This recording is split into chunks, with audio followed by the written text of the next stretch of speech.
बिस्मिल्लाहिर्रहमानिर्रहीम। अस्सलामु अलैकुम। मोअज़्ज़ज़ और प्यारे नाज़रीन किराम, आज के इस वीडियो में हम हज़रत सुलेमान अलैहिस्सलाम और मलका बल्कीस का वाक़या आप भाइयों और आप बहनों की खिदमत में पेश करूँगा। आप भाइयों और बहनों से बस इतनी सी इल्तिजा है, अगर हो सके तो अपने भाई के चैनल को सब्सक्राइब कर दीजिएगा।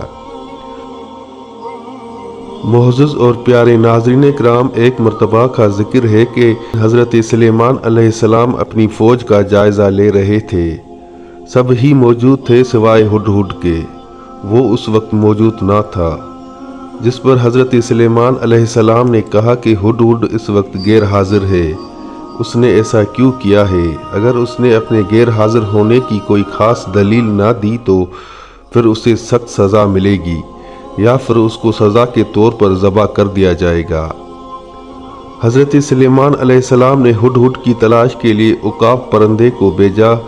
उकाब परिंदा उड़ता हुआ गया और थोड़ी ही देर में हुडहुड को लेकर हज़रत सुलेमान अलैहिस्सलाम की खिदमत में हाजिर हुआ। उस पर हज़रत सुलेमान अलैहिस्सलाम ने हुडहुड से कहा कि तू कहाँ चला गया था? तो हुडहुड ने बताया, मैं एक अच्छी खबर लेकर आया हूँ। जिस पर हज़रत सुलेमान अलैहिस्सलाम ने पूछा कि तू क्या अच्छी खबर लाया है, बयान कर। तो हुडहुड ने बताया कि मुल्क सबा में एक बल्कीस नामी शहजादी रहती है। पूरा मुल्क उसके कब्ज़े में है। उसके ताबे 12,000 सरदार और हर सरदार के ताबे 1-1 लाख प्यादा सवार हर वक्त तैयार रहते हैं। अल्लाह ताला ने उन्हें हर नेमत से नवाजा है। उसके बैठने का तख्त बहुत ही बड़ा, कीमती और आलीशान है। अच्छी अच्छी नेमतें अता होने पर भी उस मुल्क की कौम सूरज को सजदा करते हैं और सूरज को ही अपना खुदा मानते हैं। उन्हें इस बात का इल्म ही नहीं कि हकीकी माबूद सिर्फ़ और सिर्फ अल्लाह है। जिस पर हज़रत सुलेमान अलैहिस्सलाम ने कहा कि हम देखेंगे कि आप सच बोल रहे हो या झूठ बोल रहे हो। हुडहुड ने कहा कि ए अल्लाह के नबी, ये कैसे हो सकता है कि मैं आपसे झूठ बोलूं? जिस पर हज़रत सुलेमान अलैहिस्सलाम ने कहा कि तेरे सच और झूठ का पता चल जाएगा। तुम ऐसा करो कि मेरा खत लेकर शहजादी बल्कीस के पास जाओ और उसे मेरा खत देकर वापस आ जाओ। फिर देखते हैं कि शहजादी बल्कीस मेरे खत का क्या जवाब देती है। हुडहुड ने वो खत लिया और उड़ता हुआ शहजादी बल्कीस के पास पहुंचा। जब वो वहां पर पहुंचा तो देखा कि मलका बल्कीस उस वक्त सोई हुई है। क्योंकि वो सोई हुई थी, इसलिए उसने वो खत उसके सीने पर रखकर वो चुपके से वहां से निकल गया। मलका बल्कीस जब नींद से बेदार हुई तो देखा कि उसकी छाती पर एक खत पड़ा हुआ है। वो बड़ी हैरान हुई कि ये खत कहाँ से आ गया। महल के तमाम दरबारियों को बुलाया और उनसे पूछा कि ये खत कौन यहाँ पर रख कर गया है। जिस पर तमाम दरबारियों ने कहा कि हमें इस बात का पता नहीं कि ये खत कौन लेकर आया है। और उसके बाद शहजादी बल्कीस ने उस खत को खोला और पढ़ा। पढ़ने के बाद उसने अपने तमाम दरबारियों को बुलाकर कहा कि मेरे पास ये जो खत आया है, ये हज़रत सुलेमान अलैहिस्सलाम का बाबरकत और इज़्ज़त वाला खत है, जिसका मज़मून कुछ यूँ है। शुरू करता हूँ अल्लाह के नाम से जो बड़ा मेहरबान और निहायत रहम वाला है। तुम अपनी सल्तनत पर नाज मत क्या करो, क्योंकि तुम मुझसे मुकाबला करने की ताकत नहीं रखती हो। इसीलिए मेरी मुत्ती व फरमा बरदारी में आ जाओ, इसी में ही तुम सबकी भलाई है। शहजादी ने जब दरबारियों से इस बात पर मशवरा मांगा तो दरबारी बोले कि हम ताकतवर लोग हैं और बुलंद हौसला और जंग करना हमारे लिए कोई मसला नहीं है। जंग करने के लिए हमारे पास तमाम साजो सामान भी मौजूद है। हम जंग करने के लिए भी तैयार हैं, लेकिन हम कोई भी कदम आपकी मर्जी के खिलाफ नहीं उठाएंगे। जिस पर शहजादी ने कहा कि दुनिया में जब भी कोई बादशाह किसी मुल्क पर हमलावर होता है तो वो उस मुल्क की आवाम को जलील व रसवा कर देता है। अगर वो बादशाह हमारे ऊपर गालिब आया तो वो मेरी कौम को फना कर देगा, जो कि मैं हरगिज़ नहीं चाहती। दरबारियों ने कहा कि हमें जो आपका हुक्म होगा हम वही करेंगे। शहजादी ने दरबारियों से मशवरा करके हज़रत सुलेमान अलैहिस्सलाम को बेताशा कीमती तोहफे भेजने का फैसला किया। कासिद शहजादी के हुक्म पर वो ताइफ लेकर हज़रत सुलेमान अलैहिस्सलाम की बारगाह में हाजिर हो गया।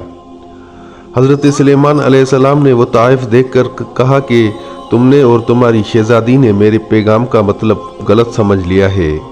مجھے ان تحائف کی کوئی ضرورت نہیں ہے۔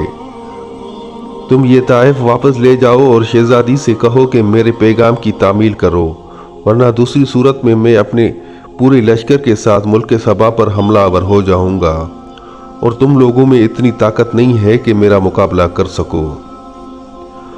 وہ قاصد تمام تحائف لے کر واپس لوٹ گیا اور شہزادی کے پاس پہنچ کر حضرت سلیمان علیہ السلام کا پیغام دے دیا، اور یہ بھی بتایا کہ حضرت سلیمان علیہ السلام کی حکومت نہ صرف انسانوں پر بلکہ جنات اور حیوانات اور ہوا پر بھی ہے۔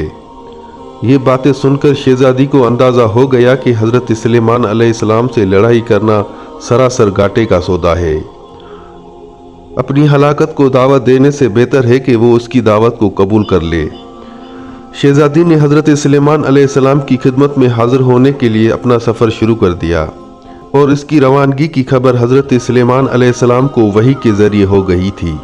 حضرت سلیمان علیہ السلام نے اپنے درباریوں کو مخاطب کرتے ہوئے فرمایا، شہزادی بلقیس حاضر خدمت ہو رہی ہیں، میں چاہتا ہوں کہ اس کا شاہی تخت اس کے آنے سے پہلے یہاں پر آ جائے، بھلا تم لوگ بتاؤ کہ تم میں سے یہ کام کون کرے گا؟ تو ایک جن نے کہا کہ یہ کام میں کر سکتا ہوں، اور میں اس کے سامان میں کسی قسم کی کوئی خیانت بھی نہیں کروں گا۔ اس دربار میں موجود ایک عالم آصف ورکھیا نے کہا کہ میں آنکھ جھپکتے اس تخت کو آپ کی خدمت میں پیش کر سکتا ہوں، اور حضرت سلیمان علیہ السلام نے جیسے ہی اپنا رخ پھیرا تو دیکھا کہ وہ شہزادی بلقیس کا تخت وہاں پر موجود تھا، جس پر حضرت سلیمان علیہ السلام نے فرمایا، یہ سب میرے پروردگار کی مہربانی ہے، اور وہ مجھ کو آزماتا ہے کہ میں اس کا شکر گزار بنتا ہوں یا نافرمان۔